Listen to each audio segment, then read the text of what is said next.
आप मध्य प्रदेश में चले जाते हैं, मऊ वाले एरिया में चले जाते हैं, तो वो विंध्य क्षेत्र का एरिया है, पहाड़ी एरिया है। और वहां से पहाड़ी होने की वजह से कुछ नदियां निकलती हैं। और यह नदियां पहले तो चूंकि ऊंचाई है, तो बारिश होने की वजह से क्या होता है कि ये छोटी नदियां छोटी छोटी शाखाएं पहले बनती है, और ये सारी शाखाएं मिल करके एक बड़ी नदी का निर्माण करता है। और यह बड़ी नदी, क्योंकि मध्य प्रदेश का जो ढाल है ना, वह ढाल है। जब आप मध्य प्रदेश में जाएंगे, विंध्य क्षेत्र में जाएंगे, मऊ क्षेत्र में जाएंगे, जौना पहाड़ वाले क्षेत्र में जाएंगे, तो उसकी ढाल जो है यमुना नदी की ओर है। ये यमुना नदी बह रही है तो उसकी ओर है। तो यहाँ से जो नदियां बहती है, पहाड़ से निकलने वाली, ऊंचाई से निकलने वाली नदियां बहती है, और यह धीरे धीरे बहुत सारी शाखाओं से मिलते हुए एक बड़ी नदी का निर्माण करती है, और यह नदी जाकर के यमुना में मिल जाती है। और ये इस नदी का नाम है चंबल नदी। ये चंबल नदी जौना पहाड़ी के पास से निकलती है। अब इसमें से हम देखते हैं कि ये जो निकलती है, यहाँ से जाते हुए इसके रास्ते में जो ढाल इसका पड़ता है, क्योंकि जिधर ढाल होगी नदियां उधर ही बहेगी, तो इसका जिधर ढाल पड़ता है उस वाले क्षेत्र में बारिश कम होती है। और बारिश कम होने की वजह से, चूंकि बारिश कम होगी तो मिट्टी सूखा रह जाएगा, और जब मिट्टी सूखा रह जाएगा तो मिट्टी उसको ज्यादा काटेगी, और वहां पेड़ भी नहीं होगा। बारिश कम है तो कम पेड़ तो जड़ भी उसको नहीं पकड़ेगा, और नहीं पकड़ने की वजह से नदी उस मिट्टी को ज्यादा काट देती है, जमीन सूखा रहता है, तो नाली का निर्माण हो जाता है। नाली, और बहुत गहरी गहरी नाली का निर्माण हो जाता है। मिट्टी को काटती चली जाती है नदियां, और गहरी गहरी नाली का निर्माण होता है, और पानी कम रहता है, लेकिन ये ऊंचाई नाली का ज्यादा रहता है। तो इसी तरीके से, और यह क्षेत्र भी बदलती रहती है। जिस क्षेत्र से चंबल की नदियां गुजरती है, उस चंबल अपना रास्ता भटकते रहती है, जिधर मौका मिलता है वह उसको काटते रहती है। और काटने की वजह से एक नदी का जाल, जैसे ये पहले रास्ता था, ये फिर दूसरा रास्ता हो गया, तीसरा रास्ता हो गया चंबल नदी का, फिर हो सकता है एक शाखा इस तरीके से काट दे, तो एक जाल बन गया है। और जाल बनने के बाद इसका अपक्षय हो गया है। ये सब मिट्टी इसका धीरे धीरे बारिश ऊपर से होने के कारण ये सब भाग पहाड़ के रूप में, मिट्टी के पहाड़ के रूप में बन गया है।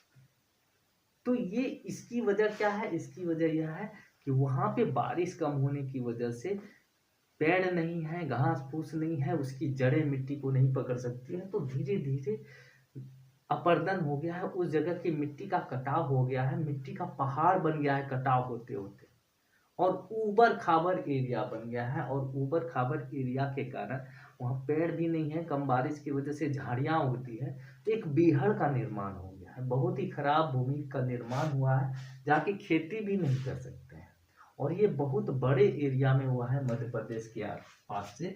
तो चंबल नदी जो गुजरती है यहाँ से, जौना पाव पहाड़ी से निकल करके चंबल नदी यमुना में मिलती है। यमुना में मिलने से पहले इस रास्ते में उसी बीहड़ से कम वर्षा वाले क्षेत्र से जाती है, और जाने के बाद हम देखते हैं कि इसको काट करके एक खराब भूमि बना दिया है, मिट्टी कट गई है, और पेड़ भी नहीं है। तो वहां पे इसी वजह से जाना आना भी मुश्किल हो जाता है। इसलिए वहां चंबल के डाकू रहते थे पहले, क्योंकि पुलिस वहां जाएगी तो पकड़ नहीं पाएगी, क्योंकि वहां गाड़ी बस किसी से जाया नहीं जा सकता है, लोग पैदल ही जाते हैं। और इसी वजह से यहाँ चंबल के डाकू रहते थे। तो अब हम देखते हैं कि जब आप चंबल, अब हम देख रहे हैं कि मध्य प्रदेश है हमारा, मध्य प्रदेश का ये विंध्य वाला जो क्षेत्र है, इसकी ढाल जो है यमुना नदी की ओर है। इस बात को ध्यान देने की जरूरत है। तो चूंकि ऊंचाई है, ढाल है, यमुना नदी की ओर है, तो यहाँ से जो भी नदियां जाएगी वो ऐसे मुड़ करके, हो सकता है दूसरे रास्ते भी जा करके यमुना नदी में ही मिलेगी, या हो सकता है यमुना नदी से आगे जा करके मिल जाए। तो उस कंडीशन में हम देखते हैं क्या, कि यहीं पर आप जब चले जाएंगे, ये विंध्य वाला एरिया है, विंध्य पर्वत वाला क्षेत्र है, यहीं पर अरावली का भी क्षेत्र है। और अरावली से जो नदी निकलती है उसकी ढाल चंबल की नदी की ओर है। उसमें से अरावली से निकलने वाली एक नदी है बनास नदी। इसकी ढाल चंबल नदी की ओर है, तो ये चंबल नदी की इसकी ढाल चंबल नदी की ओर और यह चंबल नदी में जाकर के मिल जाती है। और फिर चंबल नदी की तो ढाल यमुना नदी की ओर है, तो चंबल नदी यमुना नदी में जाकर के मिल जाती है। और फिर हम देखते हैं मध्य प्रदेश से जो निकलती है नदी, मध्य प्रदेश से जो ढाल है हमारा, ये यमुना नदी की ओर है।